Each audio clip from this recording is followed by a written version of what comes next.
Well guys, we're back here on the 57. I kind of got a little overwhelmed with wiring and it's very boring, so I just stopped doing it. I know that's not the proper thing to do with wiring, but honestly I had enough of it for the time being. We're still waiting on some parts underneath the hood here, but everything's looking pretty damn good. We started to figure out some of the electrical, and we started to figure out a lot of the electrical actually, and going from there. We got all the intercooler piping done, the radiator in, all that fun stuff, and I think I spent about 2 days on the electrical trying to figure out how to get power to everything. I should have labeled it better. I say that every time I do something electrical, and I still don't label it better. So to get out my frustrations, we brought in this car, and we did a whole bunch of work to this car. But we're going to leave this car alone for today because I ordered a whole bunch of new parts for the rear end. So my overall goal for this truck this year is to get the axle swapped, the motor swapped, the transmission swapped, and it getting to be rolling on the new axles. So saying that, we need to get this rear end out, we need to get these axles out, and we need to get the rear end that's buried under all that crap underneath here. So the only problem is this rear end is a lot narrower. So we're going to, a lot wider where the spring purchase is.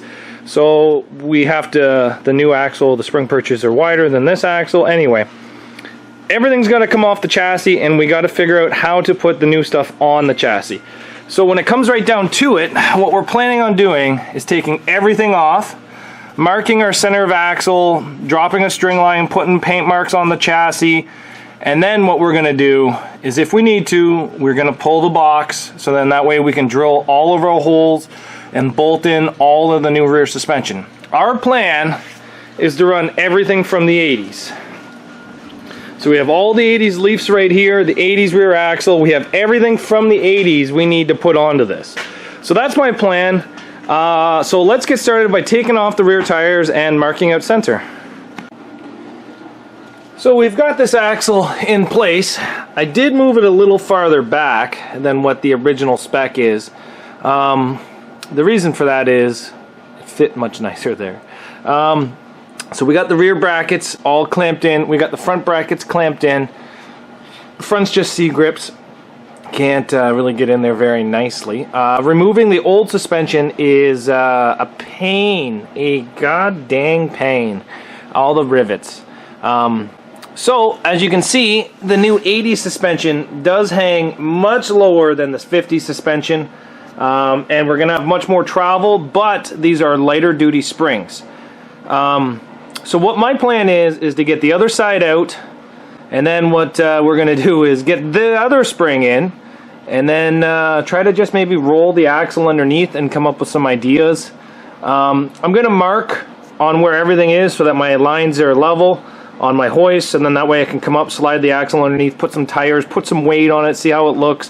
Maybe just throw a tack weld on the front and rear just so that if I need to cut it, I can cut it, but it'll give me a good idea of where I am. And yeah, so let's go tackle the other side with the torch. Where's the hammer and the punch? The hammer and the punch has been my best friend on this job, but holy, I'm gonna get some nice form swinging that punch. Swinging that hammer at the punch. There you go. Well, we've got the old springs out here on the driver's side, and we got the new springs that we're going to put in. So you guys can see the difference in the arch amount from the old to the new.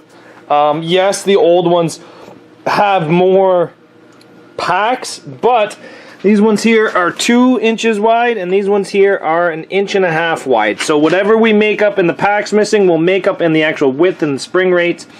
And these here are much more common springs. So for us to get new shackles, new bushings, new stuff like that would be much easier than getting shackles and bushings for these things. Because to be honest, I really don't think I need new shackles and bushings because these are fully greasable, which I love, guys. Finding quality like this on today's products, you're never going to find. But I don't know. Well, let's get these new springs in, even though I think they're a lesser quality, but they're going to be a better fit just for replacements and stuff like that. So let's get these in there. Well, there you go. We have it up on a jack stand. Now, I am very happy with this wheel placement. I think this thing looks amazing right there. I think it's perfectly set. We have all the weight off of the hoist. So it's just there as a catch. The axle, we still have to do a lot of work to. So let's pull this tire off. It is just barely off the ground. Give me 1 second. So here's some of the problems that we're having. One, the axle centers are not the same from 1950 to 1985. Who would have guessed between those 40 years that trucks got 4 inches wider? That's okay. So here's what we're going to do. We're going to take the torch. We're going to cut these actually off the chassis, and off the axle. And we have ordered new ones that should be here this week. And then we can get them in there. We can kind of index the axle and get it to where we want, and all that fun stuff. So, saying that, we're going to have to pick the truck back up, because right now it's actually on all of the leaf springs weight. So, kind of happy with that. I'm kind of happy with how everything is. I did move the axle back from all of my measurements from here.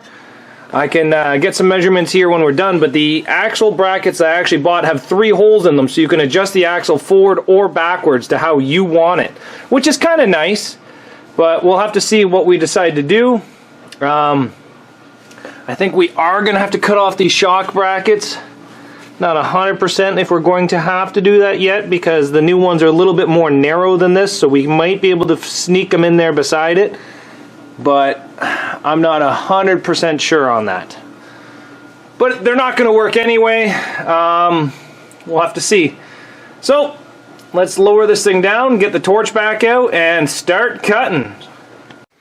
We got all the axle perches cut off of her now, and we are all set up, but unfortunately the new perches did not make it in the mail today. So we're going to have to wait. And then, once we get the new perches on there, then we can set our pinion angles, and then we can start doing some math here and there about where we want stuff to be at ride height, and give some tack welds, and maybe drill some holes and bolt up all that stuff.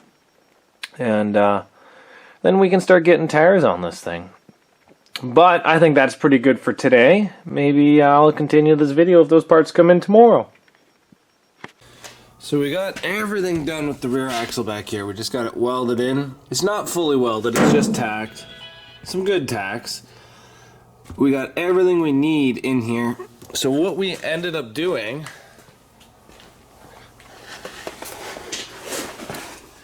is we ran our U-bolts down through the shock hoops, and then used all the factory 80s, basically everything from the 80s.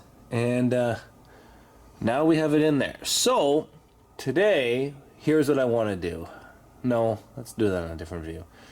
So everything back here is set. All of our measurements are set. We put lines on the chassis. We measured everything 15 times before we welded everything.